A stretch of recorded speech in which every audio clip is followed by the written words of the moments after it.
Speaking of what Josh was saying, in your initial remarks, you said, okay, you're still gonna have to pump it, say 200 feet off the road. That is pump your septic tank with the fluid pump. Right. So we're pumping much further than that at the fairground, say with 2 inch on the half-inch pump in the septic tank, which has choppers on it. Yeah.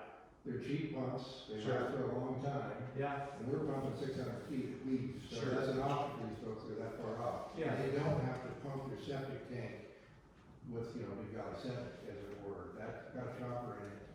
So they're pumping to your line, Yeah. but they wouldn't be pumping sludge out of it. Yeah, you could do it that way too, and that, so that takes the pumping component out of it, but you still have the pump maintenance, the power, So the power. Yeah.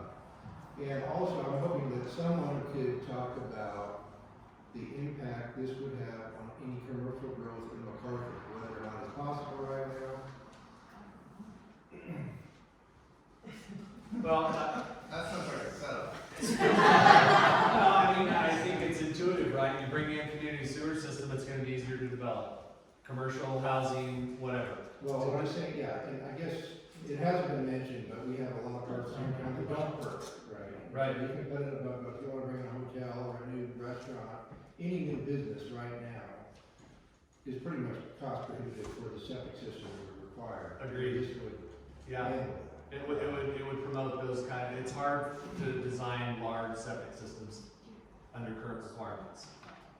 It's also gonna make a lot of parcels that, let's say you got a 2-bedroom house and you want a 4-bedroom house, but a 4-bedroom house septic's not gonna fit on your quarter-acre lot.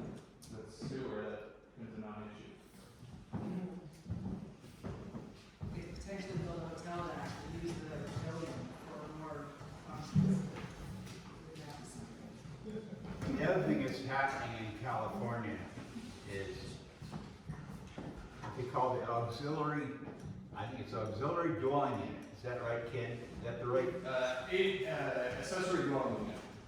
It's Accessory dwelling unit. accessory dwelling unit. Basically what it is, it's the mom quarters that they allow you to put on your property. Now, maybe Ken can even speak to that, not to get too far off in the weeds, but how do you handle that as far as septic is concerned when then you permit those? Typically, they have their own septic system. In some cases, if you can add on to the existing leach field, then that might be a route to do. But, since our standards changed in 2018, it's pretty hard to add on to a system that was installed pre-change. It's not impossible. Some areas of the county it's pretty easy, other areas not so. Around here, I'm guessing it would probably be more on the not so than, so you'd be looking at a separate septic system for ADUs, which is the acronym we use for accessory dwelling units. What Cecil's saying is that California recently passed a law that allows ADUs on properties basically by right. You don't need a special permit other than the construction permits that you Just need. in Lockwood, or is it full single residence? Because I thought with the housing shortage, that you need to build a full-blown single-family residence. It's basic. Well, there's certain standards, and I can't speak to them. You should really talk to the planning department on what the criteria for an ADU. But yeah, so you can also build a second single-family residence on parcels with there's certain size requirements, as far as I understand. Planning definitely would be able to answer those questions for you though, as far as what are the criteria for ADUs, when you can build an outright second single-family residence. The sewer might facilitate that. Sewer's definitely gonna make it a lot easier, because I see a lot of projects in the county where people want to either add on to their house, or they want to build an in-law, and, the septic system is a big financial hurdle for them, so. Okay, the informal straw poll, ready?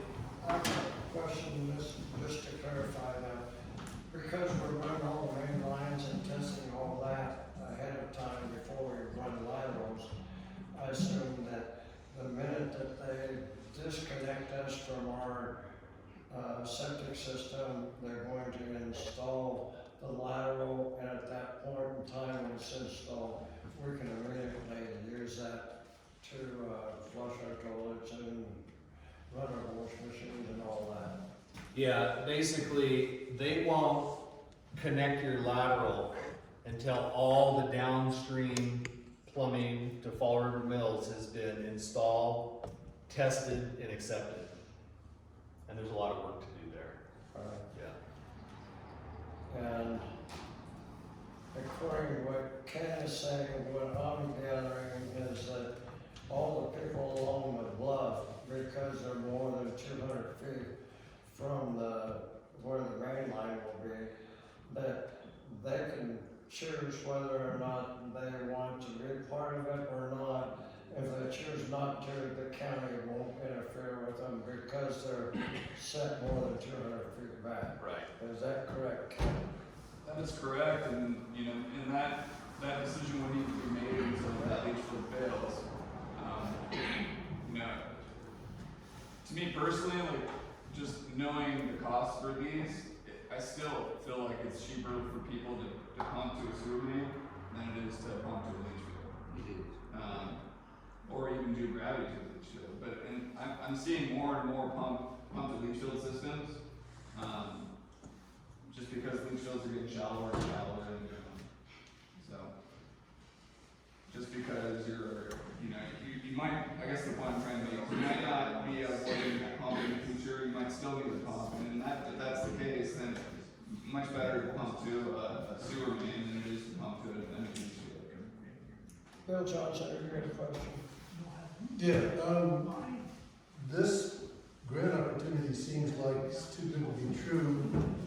There's a lot of other disadvantaged communities that are gonna wanna get in on this action, which leads to the question, how competitive is this grant process gonna be? And do you see this district's chances as being pretty good? I know that's asking to look at a crystal ball, but how do you feel about that? Well, the fact that the district already has an application in, that the state has been processing, and the feedback that we got from them is revise this, this, and this, and we'll process this thing through and get you funding, suggests they've got a pretty good chance. Are there guarantees? You know, but, the state likes the project. You have an application in already. They're just asking us to revise it to expand the scope. Perfect. Just another plug for the bluff. Keep going, I like it. Yeah. And the reason being is, and someone can correct me if I'm wrong, but all those houses on the bluff, 80s and 90s, and so they're coming up on their service here for their septic tanks and their Yeah. leach fields. So Yeah. I think, I'm just going to plug it for the potential design Yeah. to make it work. Yeah. You got a lot of people in your house, Josh. You're Yeah. gonna get that. So let me ask you this, since we have a pretty good turnout tonight, based on what you've heard, show of hands, how many believes they would probably support the project? Not too bad, probably 2/3 maybe, 2/3, okay. Alright. When we went door to door handing out brochures, asking them to attend the town meeting to discuss this, Brett and I were doing that, and I found one person, and Brett found one person that was adamantly against it. I found two more that were skeptical of the monthly payment, and I think Brett's found about the same. So I would say like 95% of the people that we talked to and handed out brochures are in favor of this. And to be very truthful, I looked into this 8 years ago when I first got on the board, and I went to 12 houses in MacArthur. And I really figured that they were gonna tell me, no, I've got a septic system, I want no part of a monthly fee. And I was surprised, because I had like 2 out of 12 that said, nah, I don't think so. The other 10 were elated. They thought that was the greatest thing that could happen to the town of MacArthur. I was floored, really truly, because personally at the time, I wasn't in favor of it either. But now, when they put Fall River in, they only ran the main line and said, all right, you gotta run your lateral from the house to the main line. That's up to you to pay for that to be done. It was costing people $1,000 to hook up, basically. And, you know, now they're willing to hook right up to the house. I mean, all the way. They'll hook it up totally. So I'm thinking, wow, how can we mess with this? Yeah, and it's probably, by the time it goes in, we're gonna be paying $50 a month, all of us, doing that. But over the years, the amount that it's cost me to take care of my ditch lines, I'm probably breaking even, except I had my yard tore up every 10 years. And so, you know, it's kind of a push financially, but I'm not getting my yard all tore up again. This will be the end of that. I have a question for Cecil. You were here when they put the sewer system into Fall River, and I don't know how long afterwards you were still general manager, but how many problems with bad pipe or bad joints or whatever, did you ever have any response to that after that?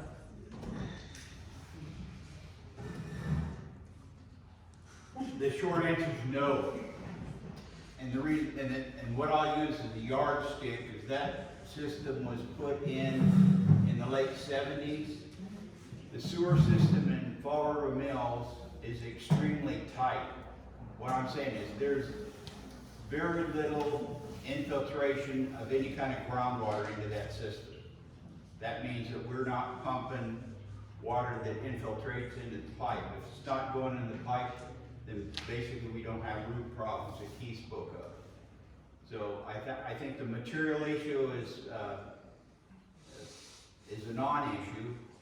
I think the material used today is probably better than what we installed back then.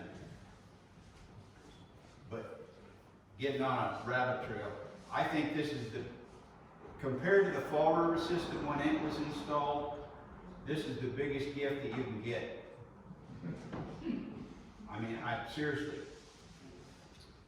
Because I know the struggle, there were people that could not afford to hook up, and the district went out and we found grants here and there, we found manpower that we got granted funding for, and we actually sold pipe at cost so we could get the right kind of pipe put on people's property and fittings.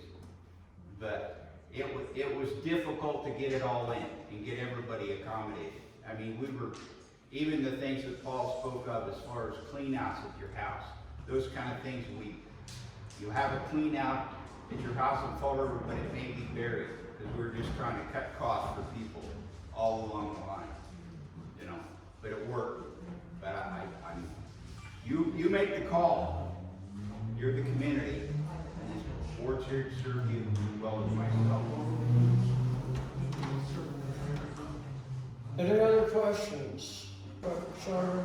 I'm just wondering, is there an opportunity to expedite this grant any quicker? Did you guys have a chance to look at that? Well, we can't move any faster than about 10 to 12 months on the environmental. Right. So we're bound to that. There's surveys we can't start till the spring. But there's other things that we can do to feed the state things to keep them moving on the processing. But they won't have a final application for 10 to 12 months. And then after they get that final application, can construction begin prior to June of 2024? Or Well, May of 2024, sorry. it depends.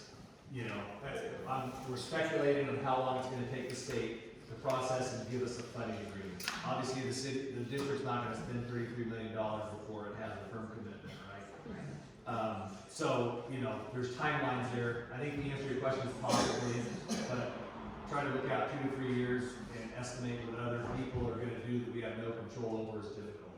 Right, okay, so best case scenario, if you were able to get the CEQA done April of 23, right? You would be completed.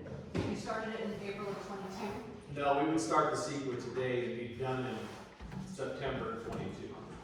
so if you were done in September 22, then you're just waiting for the state to give you Yes, the funding agreement, and that can take, I mean, these guys, the state, in talking about this project, acted like they could turn it around in months, but we've seen it take 1 to 2 years on projects. There's a vote on this too, right? What's that? There's still gonna be a town vote too, right, for how many hands, or, Well, that's, that's up to the district. yes and no's and all that too, right? Yeah, I mean, that's up to the district, how they wanna do it. I mean, obviously, if there was, if we had a loan component that led to a rate increase, they had to go through Prop 218, Yeah, I just You know, slow it down. that would, that's a different deal. But in this case, there's no loan.